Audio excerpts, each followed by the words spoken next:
আজ আমি আমার বন্ধুর বাড়িতে গিয়েছিলাম। কিছুক্ষণ পর আমার বন্ধু আমাকে তার মায়ের সাথে রেখে বাইরে গেল। সে তার প্রেমিকার সাথে দেখা করতে গিয়েছিল। বাড়িতে তখন শুধু আমি আর আমার বন্ধুর মা, যাকে আমি আন্টি বলে ডাকি, আমরা দুজনেই ছিলাম। হঠাৎ আন্টি আমাকে তার ঘরে ডাকলেন। সেখানে যাওয়ার পর আমি তাকে কিছুটা অন্যরকমভাবে দেখলাম। আমি অবাক হয়ে গেলাম, কারণ সেই মুহূর্তে তার আচরণ কিছুটা অপ্রত্যাশিত ছিল। তিনি আমাকে তার কাছে আসতে বললেন, আর তার কথাগুলো আমাকে আরও বেশি বিস্মিত করল। তিনি হেসে বললেন, এখন আমরা তো একা আছি, আমার ছেলে তার প্রেমিকার সাথে দেখা করতে গেছে। আমাদের এই সময়টা কিভাবে কাটানো উচিত, তার কথা শুনে আমি কিছুটা বিস্মিত হলাম। কথাগুলো শোনার পর আমার মনে নানা ভাবনা উকি দিতে লাগল। আন্টি নিজেই আমাকে প্রস্তাব দিয়েছিলেন, তাই আমি কিভাবে না করতে পারি। তাই আমি আন্টির পাশে বসলাম। তারপর আমি আন্টিকে, বন্ধুরা, আজকের গল্পটা অনেক বেশি স্পেশাল, তাই কেউ মিস করো না। আর দয়া করে গল্পগুলো ভালো লাগলে ভিডিওটি লাইক, শেয়ার এবং চ্যানেলটি সাবস্ক্রাইব করো প্লিজ। আমার নাম সুনীল। সম্প্রতি আমি একটি ডিগ্রি কলেজে ভর্তি হয়েছি। সেখানে আমার পরিচয় হয়েছিল কুনালের সাথে। ডিগ্রি কলেজে কুনালই ছিল আমার প্রথম বন্ধু। ভর্তি হওয়ার দিনেই তার সাথে দেখা হয় এবং খুব অল্প সময়ের মধ্যেই আমাদের গভীর বন্ধুত্ব হয়ে যায়। কুনাল খুবই আকর্ষণীয়, আর আমি বেশ শান্ত স্বভাবের ছিলাম। কুনাল এর মতো একজন আকর্ষণীয় ছেলের সাথে বন্ধুত্ব হওয়া আমার জন্য একটি বিশেষ ব্যাপার ছিল। খুব অল্প সময়ের মধ্যেই আমরা ভালো বন্ধু হয়ে গেলাম। কলেজ শুরু হওয়ার 1 মাস পরের কথা। সেদিন ছিল কুনালের জন্মদিন। যখন সে কলেজে এলো, আমি তাকে আমার সাথে মন্দিরে নিয়ে গেলাম। এরপর ক্লাস শেষ হলে কুনাল বলল, আজ বিকেলে আমি তোমায় নিতে আসব। আমার জন্মদিন উপলক্ষে মা বাড়িতে অনেক সুস্বাদু খাবার তৈরি করেছেন, তাই আজ আমার বাড়িতে খেতে আসতেই হবে। আমার অনেক বন্ধু আছে, কিন্তু তোমার মতো বিশ্বস্ত কেউ নেই। তাই আমি চাই তুমি অবশ্যই আমার বাড়িতে এসো। কুনাল এর কথাগুলো শুনে আমি তার প্রস্তাবে রাজি হলাম, কারণ বন্ধুত্বের এই টান আমার মন ছুঁয়ে গিয়েছিল। তুমি তো সবসময় বাইরের খাবার খাও, বাড়ির খাবারের স্বাদ পাও না। আমার মায়ের রান্নায় খুবই স্বাদ। কুনাল তার মায়ের হাতের রান্নার প্রশংসা করছিল। সে আগেও অনেকবার তার জীবনের নানা কথা আমার সঙ্গে শেয়ার করেছে, তাই তার সম্পর্কে আমার অনেক কিছু জানা ছিল। তার বাবা ছিলেন না, তার মা একাই তাকে বড় করেছেন। এসব কথাও কুনাল এর মুখেই প্রথম শুনেছিলাম। সেদিন সন্ধ্যায় কুনাল আমাকে নিতে এলো। আমি তৈরি হয়ে তার বাড়ির দিকে রওনা দিলাম, তার জন্মদিনের উপলক্ষে তার মায়ের হাতে তৈরি সুস্বাদু খাবার খেতে। বাড়িতে ঢুকতেই আমি একটি মেয়ে দেখতে পেলাম। সে পানির গ্লাস হাতে দাঁড়িয়েছিল। তাকে দেখে আমি অবাক হয়ে কুনালকে জিজ্ঞেস করলাম, তুমি তো বলেছিলে তুমি আর তোমার মা একাই থাকো, তোমার তো আর কেউ নেই। তাহলে এই মেয়েকে তোমার বোন নাকি? কুনাল আর তার সাথে মেয়েটি হেসে উঠল। কুনাল আমার কাঁধে হাত রেখে বলল, বন্ধু, এ আমার বোন না, এ আমার মা, আমার জীবনের সেরা মা। তিনি একাই আমাকে অনেক কষ্ট করে মানুষ করেছেন। তুমি যেটা ভেবেছ সেটা অনেকের ভাবনায় আসে। যখনই মা আমাকে নিয়ে মার্কেটে যান, অনেকেই আমাদের ভাইবোন মনে করে। কেউই বিশ্বাস করতে চায় না যে মার এত বড় ছেলে হতে পারে, কারণ তিনি নিজেকে খুব ভালোভাবে মেইনটেইন করেছেন। তিনি যোগ ব্যায়ামের বড় ভক্ত। প্রতিদিন ভোর 4টায় উঠে কোনো দিন বাদ না দিয়ে 1 ঘন্টা ধরে যোগ ব্যায়াম করেন। এটাই আমার মায়ের তারুণ্যের রহস্য। কুনাল তার মায়ের প্রশংসায় মগ্ন ছিল। সে এসব বলছিল, আর ঠিক তখনই তার মা বললেন, কুনাল, তোমার বন্ধুকে এখানে বাইরে দাঁড় করিয়ে গল্প শোনাচ্ছ, ওকে ভেতরে ডেকে বসতে বলো। তারপর আন্টি আমাকে পানি দিলেন। কিছুক্ষণ পর আমরা খাবারের জন্য বসে পড়লাম। সত্যি বলতে, আন্টির হাতের রান্নায় অদ্ভুত স্বাদ ছিল। তিনি কুনালের জন্মদিন উপলক্ষে শাহী পনির, হালুয়া, কচুরি সহ আরও অনেক পদ তৈরি করেছিলেন। যখন আমি তাদের বানানো শাহী পনির খেলাম, তখনই মনে মনে ঠিক করে ফেলেছিলাম, আজ আমি 8-10টা পুরি তো খেয়েই ছাড়ব। আমি খুব আনন্দ নিয়ে খাচ্ছিলাম, আর কুনালও আমার পাশেই বসেছিল। হঠাৎ কুনাল এর ফোন বেজে উঠল। তার কিছু বন্ধুরা তাকে কেক কাটার জন্য ডেকে। সে সঙ্গে সঙ্গেই যাওয়ার জন্য প্রস্তুতি নিল এবং বলল, আমি বেশি সময় নেব না, একটু কেক কেটে ফিরে আসছি। ততক্ষণ তুমি আরাম করে খাও। আন্টিও বললেন, আগে ভালো করে খেয়ে নাও, খাওয়া শেষ করে যাও, বলে কুনাল গাড়ির চাবি নিয়ে দ্রুত বেরিয়ে গেল। এরপর আন্টি এসে আমার পাশে বসলেন। বসার সঙ্গে সঙ্গে তিনি আমার থালা আরেকটা পুরি তুলে দিলেন। আমি লক্ষ্য করলাম আন্টি আমাকে এক অন্যরকমভাবে দেখছিলেন এবং মাঝে মাঝে মুচকি হাসছিলেন। খাওয়া শেষ হলে আমি তাকে ডাইনিং টেবিলের বাসনপত্র তুলতে সাহায্য করতে শুরু করি। আমার কাজ দেখে আন্টি বললেন, তুমি তো একেবারে নিখুঁত ছেলে। কুনালের মুখে তোমার নাম অনেকবার শুনেছি। আমার ড্যাশিং কুনাল এর মতো একজন ছেলে তোমার মতো সরল ও সাধারণ বন্ধু পেয়ে খুবই সৌভাগ্যবান। আমি বিশ্বাস করি তোমার সংস্পর্শে থেকে কুনালও তোমার মতো হবে। আন্টির কথা শুনে আমি হেসে দিলাম। এরপর তিনি আমার পরিবারের কথা জিজ্ঞেস করলেন। আমি তাকে জানালাম আমার পরিবার গ্রামে থাকে এবং আমি পড়াশোনার জন্য শহরে একা থাকি। আমরা কথাবার্তা চালিয়ে যাচ্ছিলাম, ঠিক তখনই কুনাল ফিরে এলো। আমাদের কথা বলতে দেখে কুনাল হাসতে হাসতে বলল, সুনীল, মা তোমাকে খুব পছন্দ করেছে। আমি কখনো দেখিনি মা আমার কোনো বন্ধুর সাথে এত কথা বলছে। সাধারণত মা কাউকে বাড়ির দরজা পর্যন্ত আসতে দেয় না। কুনাল কথা বলে যাচ্ছিল, আর আমি ঘড়িতে সময় দেখে মনে মনে ভাবছিলাম যে আমার যাওয়ার সময় হয়ে এসেছে। আমি কুনালকে বললাম, ভাই, অনেক রাত হয়েছে, এবার আমাকে আমার রুমে ছেড়ে দাও। রওনা হওয়ার সময় আন্টি বললেন, সুনীল, আবার এসো। আর পরের বার একটু বেশি সময় নিয়ে আসো। এই বাড়িকে নিজের বাড়ি ভাবো। তারপর আন্টি আমাকে আলিঙ্গন করলেন। আমি বুঝলাম তার আচরণ একটু আলাদা ছিল। তাকে বিদায় জানিয়ে রুমে চলে গেলাম। পরের দিন কলেজে কুনালের সঙ্গে দেখা হলো। সে হাসতে হাসতে বলল, সুনীল, মা তোমার প্রশংসা করেই সারা রাত কাটিয়েছেন। এত প্রশংসা তো আমাকে নিয়েও করেন না। আমি হেসে বললাম, কুনাল, সময়ের সঙ্গে সবকিছু বদলায়, তুমিও হয়তো একদিন আমার মতো হয়ে যাবে। দিনের পর দিন আমাদের বন্ধুত্ব আরও গভীর হচ্ছিল। একদিন কুনাল আমাকে বলল, মাকে বিকেলে বাজারে নিয়ে যেতে হবে। কাল তার অফিসে একটা ফাংশন আছে, তার জন্য কিছু কেনাকাটা করতে হবে। বিকেল 4টায় তুমি আমাদের বাড়িতে এসো। মাকে বাজারে নিয়ে যেও, কারণ আমি একটু ব্যস্ত আছি। কুনাল এর কলেজের এক মেয়ের সঙ্গে নতুন বন্ধুত্ব হয়েছিল এবং সে মেয়েটিকে ডেটে নিয়ে যেতে চেয়েছিল। তাই সে আমাকে তার মায়ের দায়িত্ব দিয়েছে। কুনাল তার মায়ের সাহায্য করার জন্য আমাকে পাঠিয়েছে। কলেজে আমি সাধারণত বিকেল 4টায় ক্লাস শেষ করতাম, আর সেদিনও তাই হয়েছিল। 4টায় আমার রুমে গিয়ে আমি কিছুক্ষণ বিশ্রাম নিয়েছিলাম এবং তারপর তৈরি হয়ে কুনাল এর বাড়ির দিকে রওনা দিলাম। কুনাল আমাকে তার বাড়ির দ্বিতীয় চাবি দিয়েছিল। সে বলেছিল, যদি মা বাড়িতে না থাকেন তবে বাইরে অপেক্ষা না করে তুমি চাবি দিয়ে দরজা খুলে ভেতরে ঢুকে বসে থেকো। আমি তার বাড়িতে পৌঁছে দরজায় কড়া নাড়ালাম এবং কয়েকবার ডোরবেল বাজালাম, কিন্তু ভেতর থেকে কোনো সাড়া পেলাম না। এমনকি মনে হলো ডোরবেলটাও ঠিকমতো কাজ করছে না। তখন আমি কুনাল এর দেওয়া দ্বিতীয় চাবি দিয়ে দরজার তালা খুলে ভেতরে প্রবেশ করলাম। ঘরে ঢুকে দেখলাম কেউ নেই, কিন্তু হঠাৎই একটা ঘর থেকে পানির শব্দ শোনা গেল। আমার মনে হলো যে হয়তো ঘরের কোনো নলের পানি অনবরত পড়ছে। পানির অপচয় যেন না হয়, তাই শব্দের উৎস খুঁজতে এগিয়ে গেলাম। শব্দের পিছু করতে করতে আমি একটি ঘরের সামনে এসে দাঁড়ালাম।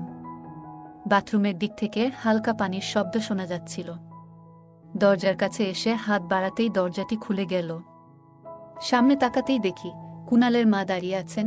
তিনি পুরোপুরি ভেজা। তার ভেজা পোশাক এবং চুল থেকে জল গড়িয়ে পড়ছিল। আমি যখন তার দিকে তাকালাম, তার সৌন্দর্যে এতটাই মুগ্ধ হয়ে পড়েছিলাম। হঠাৎ দরজার বন্ধ হওয়ার শব্দে আমি বাস্তবতায় ফিরে এলাম। বুঝতে পারলাম কুনালের মা আমাকে দেখে আবার বাথরুমের দরজা বন্ধ করেছেন। আমি ধীরে ধীরে হেঁটে ঘরের দিকে গিয়ে বসলাম। কিছুক্ষণ পরে তিনি ঘরে এলেন এবং জিজ্ঞাসা করলেন, সুনীল, তুমি এই সময় এখানে কিভাবে? আমি তাকে সব কথা খুলে বললাম এবং ক্ষমা চাইলাম। তিনি বললেন, এতে কিছুই হয়নি। আমি মোটেই বিরক্ত হইনি। তার কথা শুনে আমি কিছুটা বিব্রত হলাম। তিনি বললেন, তুমি এখানে কয়েক মিনিট অপেক্ষা করো, আমি একটু রেডি হয়ে আসছি। এরপর তিনি নিজের ঘরে গেলেন এবং কিছুক্ষণ পর সাধারণ পোশাকে ফিরে এলেন। তবুও তিনি এত সুন্দর লাগছিলেন যে আমার চোখ ফেরাতে পারছিলাম না। তিনি এসে আমার কাছে বসলেন এবং আমার চুলে হাত বুলিয়ে বললেন, সুনীল, তুমি এত কি ভাবছ? তিনি বললেন, চলো, তাড়াতাড়ি করো, সন্ধ্যায় ফিরে এসে আমাকে রান্না করতে হবে। ওনার কথা শুনে আমি নিজেকে সামলে নিলাম এবং তার সাথে বাজারে যাওয়ার জন্য বেরিয়ে পড়লাম। বাইকে ওনার উঠার পর তিনি দুহাতে আমার কাঁধে ধরে বসলেন। আন্টি যেখানেই যেতে চেয়েছিলেন আমি তাকে সেখানে নিয়ে যাচ্ছিলাম। বাজার থেকে বাড়ি ফিরে তিনি বললেন, আজ থেকে যদি আমাকে বাজারে যেতে হয় আমি তোমাকেই নিয়ে যাব। কারণ তুমি কোনো আপত্তি করো না, যেখানে আমি বলি তুমি সেখানে নিয়ে যাও। এতে আমার কাজ দ্রুত হয়ে যায়। না হলে তোমার বন্ধু কুনাল আমাকে একটা দোকানে নামিয়ে রেখে নিজে বসে থাকে, আর আমি পায়ে হেঁটে বাকিটা বাজার করতে হয়। কিন্তু তুমি তো সব ব্যাগও নিয়েছ, আমাকে গাড়িতে নিয়ে গেছ, এতে আমার অনেক সময় বেঁচে গেছে। তারপর তিনি মৃদু হেসে আমার গালে স্পর্শ করলেন এবং আমাকে প্রশংসা করলেন। সেটা তিনি স্বাভাবিকভাবে করেছিলেন নাকি তার মনে অন্য কিছু ছিল সেটা বোঝা আমার পক্ষে সম্ভব হয়নি। তবে ঘটনাটি আমার মনে গভীরভাবে দাগ কাটতে শুরু করল। আমি সেই ভাবনায় মগ্ন ছিলাম। এদিকে তিনি নতুন শাড়ি পরে এসে আমার সামনে দাঁড়ালেন। আন্টি আমাকে জিজ্ঞেস করলেন, এই শাড়িতে আমি কেমন লাগছি? আমি বললাম, আন্টি, আপনি তো দারুণ লাগছেন।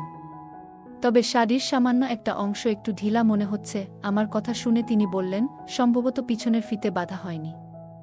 সুনীল, তুমি কি একটু সাহায্য করবে? আমি তাকে ফিতে বাঁধতে সাহায্য করলাম। কাজ শেষ করে সামনে দাঁড়িয়ে দেখলাম তিনি চোখ বন্ধ করে একদম শান্তভাবে দাঁড়িয়ে আছেন। আমি ডাকতেই তিনি চোখ খুলে মুচকি হেসে বললেন, কেমন লাগছে? আমি উত্তরে বললাম, আপনি সাধারণতই সুন্দর দেখতে, তবে এই শাড়িতে আপনার সৌন্দর্য আরও বেশি উজ্জ্বল হয়ে উঠেছে। আমার মুখ থেকে প্রশংসা শুনে তিনি লজ্জা পেয়ে তার ঘরে চলে গেলেন।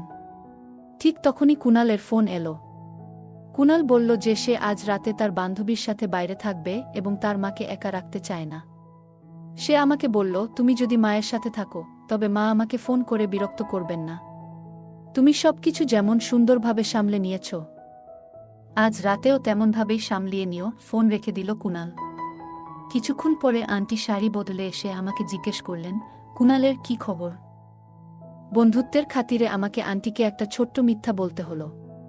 আমি বললাম, কুণাল আমাদের স্যারের খুব প্রিয় ছাত্র, স্যারের কিছু কাজ ছিল, তাই তাকে আজ রাতে স্যারের বাড়িতে থাকতে হবে।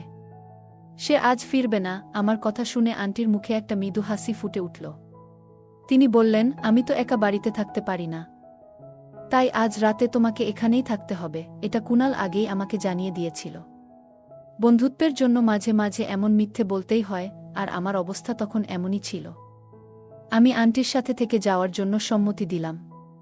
তবে আমি বুঝতেও পারিনি সেই রাতে আমার আর আন্টির মধ্যে কি হতে চলেছে। রাতের খাবার শেষে আন্টি আমাকে তার ঘরে ডাকলেন। আমরা অনেকক্ষণ কথা বললাম। তিনি আমার পরিবার সম্পর্কে জানতে চাইলেন। আমি বললাম, আমার বাবা মা গ্রামে কৃষিকাজ করেন, আর আমি শহরে পড়াশোনার জন্য একা থাকি। শহরে আমার আর কেউ নেই। আমি কথা বলতে বলতে হঠাৎ থেমে গেলাম যখন আন্টি আমার মুখের উপর হাত রাখলেন। তিনি বললেন, সুনীল, এমন কথা আর কখনো বলো না। মনে রেখো, এখানে তুমি একা নও, আমি আছি তোমার পাশে। তুমি কখনো একা নও। আন্টির কথায় যেন একটু দ্বিধা ছিল। তিনি কিছু বলার আগে হঠাৎ কুণালের নাম উল্লেখ করলেন, তবে তার দৃষ্টিতে কিছুটা অস্বাভাবিকতা লক্ষ্য করলাম। বয়সের কারণে আমি তার দৃষ্টির পরিবর্তন বুঝতে পারছিলাম। এই পরিস্থিতি এড়াতে আমি মৃদু কাশির ভান করলাম। আমাকে কাশতে দেখে তিনি হাসলেন এবং পানি এনে পাশে বসে পড়লেন। আমি বললাম, আন্টি, রাতে জিন্স পরে ঘুমাতে একটু অস্বস্তি হয় আমার। কুণালের কোনো আরামদায়ক পোশাক থাকলে দিন, আমি সেটা পরে ঘুমাতে চাই। তিনি বললেন, কুণালের ঘর থেকে আলমারি খুলে নিজেই কাপড় নিয়ে নাও। কুণালের ঘরে গিয়ে আলমারি খোলার সাথে সাথে সেখানে বিভিন্ন ধরনের পারফিউম, ব্রেসলেট এবং আরও অনেক জিনিস দেখতে পেলাম। কৌতূহলবশত একটি ব্রেসলেট পরে নিলাম এবং একটা রঙিন শার্টও গায়ে পরলাম। তারপর আমি চুলে জেল লাগিয়ে কুণালের মতো একটা স্টাইল করার চেষ্টা করলাম। আয়নার সামনে দাঁড়িয়ে নিজের দিকে তাকাচ্ছিলাম। ঠিক তখনই হঠাৎ আন্টি আমার পেছনে এসে দাঁড়ালেন। কখন এসেছেন আমি টের পাইনি, কারণ আমি নিজের দিকে তাকিয়ে ব্যস্ত ছিলাম। তিনি আমাকে নিজের দিকে ঘুরিয়ে আমার চুল ঠিক করলেন এবং ব্রেসলেটটি খুলে দিলেন।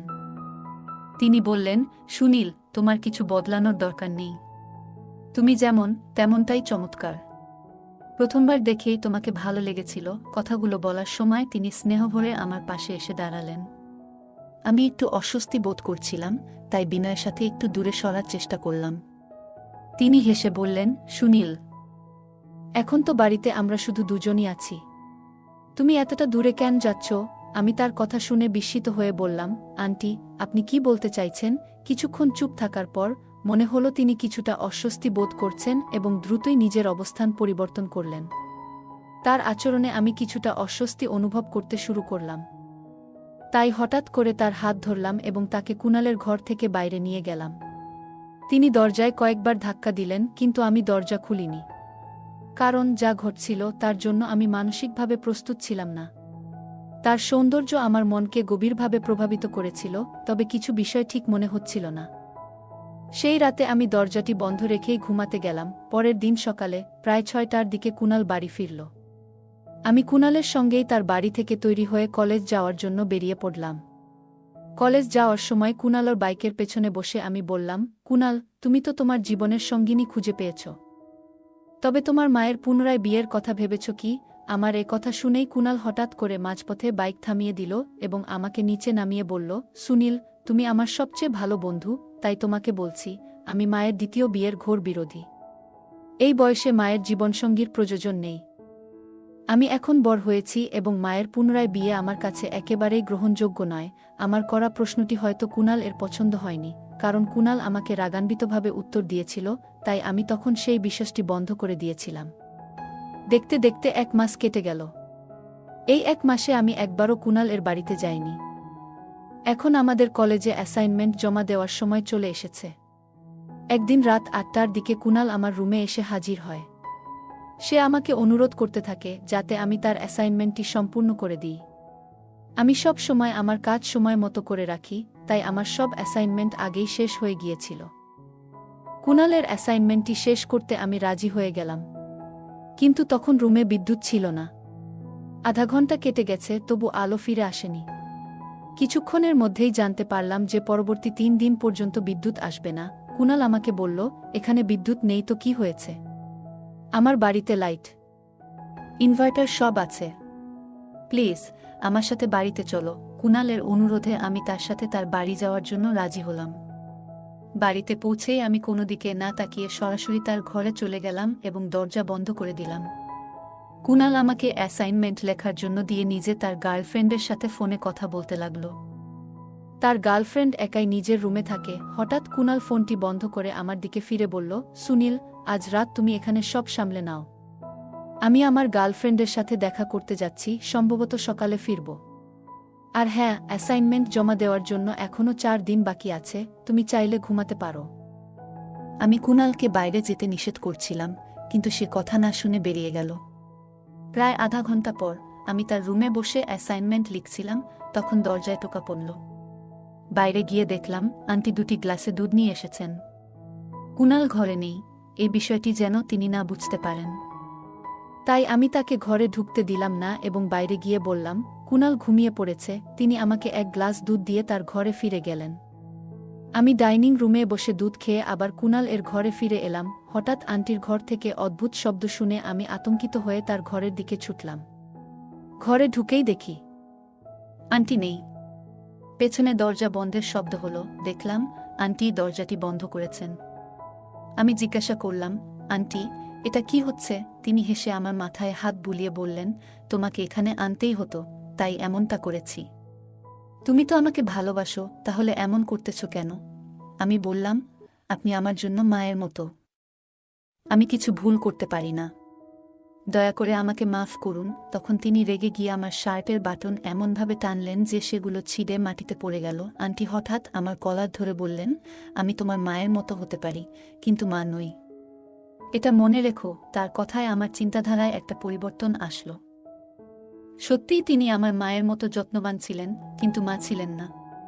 তার কথা শুনে আমি শান্ত হয়ে তাকে বললাম, যদি কখনো কোনো ভুল করে আপনাকে কষ্ট দিয়ে থাকি, তার জন্য ক্ষমা করবেন। কিন্তু আজ বুঝলাম আপনি আমাকে কি বোঝাতে চেয়েছেন। আপনার ব্যক্তিত্ব এবং সুন্দর মন আমাকে সবসময় মুগ্ধ করেছে। আমার কথায় আন্টি খুবই খুশি হলেন। তার মুখে যেন এক আলাদা রকমের খুশি ফুটে উঠল। তিনি আমার হাত ধরে বেশ কিছুক্ষণ রাখলেন। আমি তাকে আমার পাশে বসতে বললাম। তিনি মুচকি হেসে বললেন, আমি জানতাম একদিন তুমি আমার সঙ্গে দেখা করতে আসবে। এবার আমাকে তোমার ঘরের ঠিকানা দাও, যাতে যখন কুনাল বাড়িতে থাকবে না, তখন আমি আসতে পারি। বলার সময় তিনি তার মাথা আমার কাঁধে রাখলেন। আমি তার হাত ধরে বললাম, আপনি সবসময় আমার সম্মতি পাবেন। আমি একটু হাসি দিয়ে বললাম, আন্টি, আমার একটা প্রশ্ন আছে। আপনি আমার মধ্যে এমন কি দেখলেন যে কয়েকদিনের মধ্যেই আমার প্রতি আকৃষ্ট হলেন? কুনাল যখন 8 বছরের ছিল, তখন তার বাবা আমাদের ছেড়ে চলে গেলেন। তারপর থেকে আমি অনেক কষ্টে ওকে বড় করেছি। এখন আমার আর্থিক অবস্থার কিছুটা উন্নতি হয়েছে, কিন্তু যখন কুনাল কলেজে যেতে শুরু করল, তখন থেকে আমি ওকে তার বান্ধবীর সঙ্গে কথা বলতে দেখতাম। তিনি আরও বললেন, আমারও কিছু বান্ধবী আছেন যারা তাদের স্বামীদের সঙ্গেও এবং কিছু প্রেমিকের সঙ্গেও খুব সুখী জীবন যাপন করেন। কখনো কখনো তাদের দেখে আমারও একটু ঈর্ষা হতো। কিন্তু সেদিন যখন তোমাকে দেখলাম, তখনই তোমার প্রতি আমার মনে অন্যরকম একটা অনুভূতি জন্মালো। তারপর যখনই আমাদের দেখা হয়েছে, তুমি আমার মন জয় করেছ। তুমি আমাকে সবসময় সম্মানের সঙ্গে দেখেছ, আর তোমার এই আচরণই আমাকে তোমার প্রতি ভালোবাসা জন্মিয়েছে। আমি শান্ত স্বরে বললাম, আপনি আমাকে এত প্রশংসা করলেন, তার জন্য ধন্যবাদ। তবে যদি কুনাল এটা জেনে যায়, তখন কি করবেন? আন্টি মুচকি হেসে বললেন, সেটা পরে দেখা যাবে। এখন আমি শুধু কিছু সুন্দর মুহূর্ত কাটাতে চাই, যার জন্য আমি বহুদিন ধরে অপেক্ষায় ছিলাম। তিনি কাছে আসার চেষ্টা করছিলেন। আমি শান্তভাবে বললাম, আন্টি, আপনি যা খুঁজছেন তা সাময়িক শান্তি নয়। আপনার কথাবার্তা থেকে বোঝা যাচ্ছে আপনি এমন একজনকে খুঁজছেন যে আপনাকে সারা জীবন ভালোবাসবে এবং যত্ন করবে। আমি আপনার মঙ্গলের জন্য বলছি, তবে আপনি এই বিষয়টি ভুলভাবে দেখছেন। আমি আরও বললাম, যদি আপনি প্রকৃত ভালোবাসা এবং সাময়িক অনুভূতির মধ্যে পার্থক্য বুঝতে পারেন, তাহলে নিজের প্রয়োজনগুলো আরও স্পষ্টভাবে উপলব্ধি করতে পারবেন। আমি আন্টির দিকে তাকিয়ে শান্তভাবে বললাম, আপনি যদি সত্যিই বিষয়টি বুঝতেন, তবে আপনি এমন সিদ্ধান্ত নিতেন না। আপনার সৌন্দর্য আমার কাছেও দৃষ্টিগোচর, কিন্তু কিছু সম্পর্কের সীমা আছে যা আমরা কখনো অতিক্রম করতে পারি না। আপনাকে এটা বুঝতে হবে যে আপনার কি প্রয়োজন। যদি আপনি শুধু আবেগের বশে আমার সঙ্গে কিছুটা সময় কাটান, তাহলে পরে আপনাকে সেই মুহূর্তগুলোর জন্য অনেক আফসোস হবে। কারণ এই ধরনের সম্পর্ক কখনো সমাজে স্বীকৃত হতে পারে না। আর আমাদের সম্পর্কেও কোনো ভিন্ন নাম দেওয়া যাবে না। আমার কথাগুলো শুনে আন্টির চোখে এক ধরনের উপলব্ধির ছাপ পড়ল। তিনি ধীরে ধীরে মাথা নেড়ে মেনে নিলেন। তারপর তিনি আমার কাছে ক্ষমা চাইলেন এবং আমি যখন তার ঘর থেকে বেরিয়ে আসছিলাম, তিনি আমাকে আর থামানোর চেষ্টা করেননি। আমি কুনালের ঘরে ঢুকতেই দেখি কিছুক্ষণ পর কুনাল জানালা দিয়ে ভেতরে ঢুকল। তার হঠাৎ ফিরে আসার কারণ জিজ্ঞাসা করতেই সে বলল, আমার বান্ধবীর মাথায় একটু ব্যথা ছিল, তাই ওকে মেডিকেল থেকে ওষুধ এনে দিলাম। এজন্যই ওর কাছে গিয়েছিলাম। কুনালের কথা শুনে হেসে বললাম, কুনাল, কিছু মাস হলো তোমার ওর সাথে বন্ধুত্ব হয়েছে, আর এত অল্প সময়ে তোমার মধ্যে তার প্রতি এত টান। কিন্তু তোমার নিজের মায়ের কথা কি ভাবো? তারও তো একজন সঙ্গীর প্রয়োজন হতে পারে, তাই না? আমি বললাম, জীবনে সবারই সঙ্গীর প্রয়োজন হয়। তুমি তোমার নিজের জীবন নিয়ে ব্যস্ত হয়ে পড়বে, কিন্তু তোমার মায়েরও তো জীবনে একজন সঙ্গী দরকার হতে পারে, যিনি তার যত্ন নেবেন। একবার মায়ের কথা ভাবো, এতদিন তিনি তোমার জন্য বেঁচে থেকেছেন। এখন তারও একজন সঙ্গীর প্রয়োজন হতে পারে। আমার কথাগুলো শুনে কুনাল বেশ ভেবে দেখল। সে একটাও শব্দ আমার বিরুদ্ধে বলল না। পরের দিন যখন আমি তাদের বাড়ি থেকে বেরোচ্ছিলাম, কুনাল তার মায়ের সামনে এসে তাকে বিয়ের অনুমতি দিল। কিছু দিনের মধ্যেই কুনালের মা আবার বিয়ে করলেন। আন্টি তখন ৪২ বছর বয়সী ছিলেন এবং তার নিজের বয়সের একজন জীবনসঙ্গী খুঁজে পেলেন।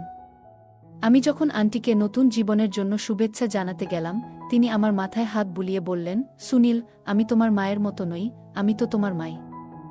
তখন আন্টির সেই কথা মনে পড়ে গেল, আর তিনি তার নতুন স্বামীর সামনেই আমাকে ধন্যবাদ জানালেন। তাদের সুখী দেখে আমিও খুব খুশি হলাম।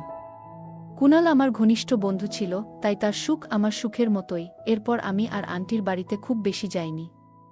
আমি চেয়েছিলাম তাদের নতুন জীবনের শুরুটা তাদের নিজের মতো করে হোক। তাই আমি অন্য শহরে গিয়ে নিজের পড়াশোনা শেষ করি। কুনালের সঙ্গে আমার বন্ধুত্ব অটুট ছিল, কিন্তু আমি আর তাদের বাড়িতে যেতাম না। যখনই আমাদের দেখা করার দরকার হতো, কুনাল নিজেই আমার কাছে চলে আসত, কিংবা আমরা কোনো নির্দিষ্ট জায়গায় দেখা করতাম। গল্পটা কেমন লাগলো জানাতে ভুলবে না।